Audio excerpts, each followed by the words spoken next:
Breaking news from Cleveland. Finally, a real trade that fans have been begging for. This surprised everyone and is creating a buzz. I'll tell you all about it in detail, but first, click the like button and, if possible, leave your thoughts on the deal in the comments. The Browns have made a trade with the Houston Texans for veteran offensive tackle Cam Robinson, and it couldn't have come at a more critical time. With the offensive line hanging on by a thread, the team pulls off a low-risk, high-reward deal, flipping 6th and 7th round picks in 2027 to bring in the 29-year-old veteran who's been a consistent starter at left tackle throughout his NFL career. He brings over 100 starts of experience, a 6'6", 335-pound frame, and a resume that says one thing loud and clear: this guy can pass block. Let's be real, this move screams urgency, and it should. Dwayne Jones is out for the season again. That's 3 straight knee surgeries for a guy who was supposed to be a cornerstone of this line. His inconsistency, penalties, and health issues forced the Browns' hand. Cleveland had to act, and fast. Cam Robinson wasn't just available, he was affordable. This wasn't a flashy move.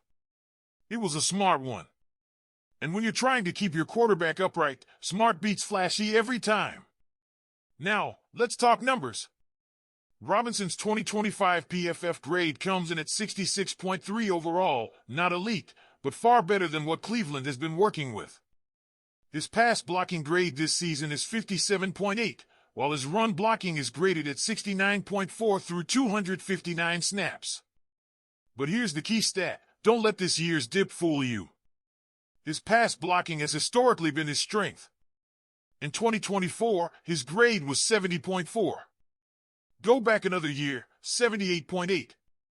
In 2022, 74.8. And in 2021, 76.6. That's 4 straight years of solid pass protection. This guy protects the blind side, and that's exactly what Cleveland needs right now. The reality is, the Browns' pass protection has been abysmal. They're ranked 27th in pass block win rate. Their current tackles? KT Leon and Cornelius Lucas rank 57th and 61st out of 66 qualifying tackles. That's not just bad, it's unacceptable for a team with postseason hopes. The offensive line has been a disaster zone, and any quarterback, rookie or veteran, is at risk behind it. That's what makes the Cam Robinson acquisition a legitimate game-changer. And don't forget the mess against the Lions. Aiden Hutchinson ran wild.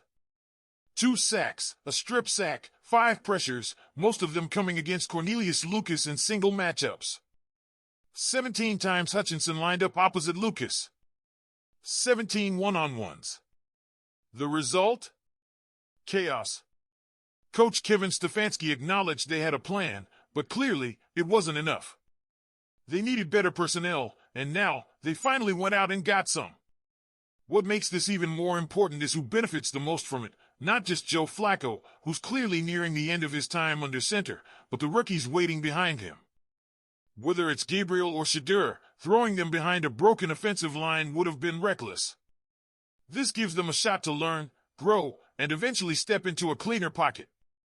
It's the kind of foundational move that doesn't just patch a hole, it stabilizes a unit and protects your investment in the future. And this isn't just about one guy. Yes, Robinson is the headline, but Cleveland's line is a ticking time bomb. Joel Bitonio is 33 and could retire soon. Ethan Posick, Wyatt Teller, Jack Conklin, they're all over 30, all 2026 free agents, and all carrying injury histories. That's your entire starting interior line potentially gone in a year or two. Cam Robinson isn't just a stopgap, he's a step toward retooling this entire front. The Browns front office deserves credit here. Too often in the past, they've let glaring problems fester. They've watched quarterback play fall apart, ignored personnel needs, and stuck with the status quo. But this time, they saw a hole, and they filled it. They saw a line in disarray, and they took action. They didn't overspend. They didn't panic. They made a veteran move to solve a veteran problem. Sure, it's not a perfect fix. The offensive line still needs more help. The depth is thin, the age is concerning, and the injuries just keep piling up. But if you're looking for a sign that the team is finally acknowledging the problem and doing something about it, this is it. Robinson walks in as the youngest member of the starting offensive line, and at 29, that tells you all you need to know about the current state of this group. And what about the impact this has on play calling? The run game, led by Quentin Judkins, has been respectable. Cleveland currently ranks 10th in run block win rate. But the pass game has been stifled. Not enough time in the pocket, not enough space to throw. And that trickles down: missed throws, drop passes, stalled drives. Cam Robinson can't fix all of that alone, but he's a major piece of the puzzle. Give your quarterback even an extra half second, and you'll start seeing results. So here's the big question for all you Browns fans. How do you feel about this move?